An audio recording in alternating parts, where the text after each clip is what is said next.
மதி நதி போது மணிசடை நாதன் அருளிய குமரேசா. பாதி மதி நதி போது மணிசடை நாதன் அருளிய குமரேசா. பாகு கனிமொழி மாது குரமகள் பாதம் வருடிய மணவாளா. காது முருவிலி காக முற அருள் மாய நரி திருமருகோனே. காலன் என்னை அணுகாமல் உனதிரு காலில் வழிபட அருள்வாயே. ஆதி அயனொடு தேவர் சுரருலகாலும் வகையுறு சிறை மீளா. ஆடும் மயிலினிலேறி அமரர்கள் சூழ வலம் வரும் இளையோனே. சூத மிக வளர் சோலை மருவு சுவாமி மலைதனில் உறைவோனே. சூரன் உடலறவாரி சுவரிட வேலை விடவள பெருமாளே. சூரன் உடலறவாரி சுவரிட வேலை விடவள பெருமாளே.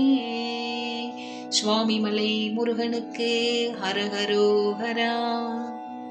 பாதி மதிநதி போது மணிசடை நாதர் அருளிய குமரேசா. பாகு கனிமொழி மாது குரமகள் பாதம் வருடிய மணவாளா. காது முருவிலி காகமுற அருள் மாயன் அரிதிரு மருகோனே. காலன் என்னை அணுகாமல் உனதிரு காலில் வழிபட அருள்வாயே. ஆதி அயனொடு தேவர் சுரர் உலகாலும் வகையுறு சிறை மீளா. ஆடும் மயிலினில் ஏறி அமரர்கள் சூழ வலம் வரும் இளையோனே.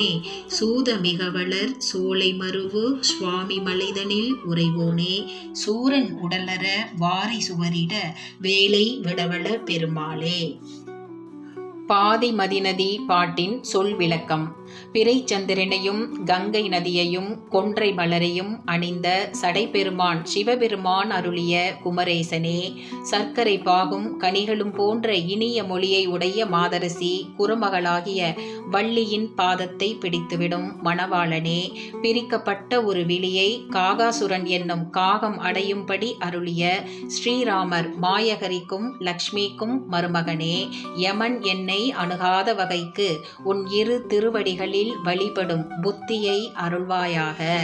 ஆதி பிரம்மனோடு அமரர்கள் அனைவரும் தேவலோகத்தை ஆளும்படி சிறையினின்று அவர்களை மீட்டவனே. நடனமாடும் மயில் மீது ஏறி தேவர்கள் உன்னை சூழ்ந்து வருகின்ற இளையவனே. மாமரங்கள் மிகுந்து வளர்ந்த சோலைகள் நிறைந்த சுவாமி மலையில் வீற்றிருப்பவனே. சூரனின் உடல் வீழ கடல் வற்றி போக வேலினை செலுத்தவல்ல பெருமாளே என்பது பொருள். சிவம் கிரியேஷன் சேனலை லைக் பண்ணுங்க, ஷேர் பண்ணுங்க, சப்ஸ்கிரைப் பண்ணுங்க.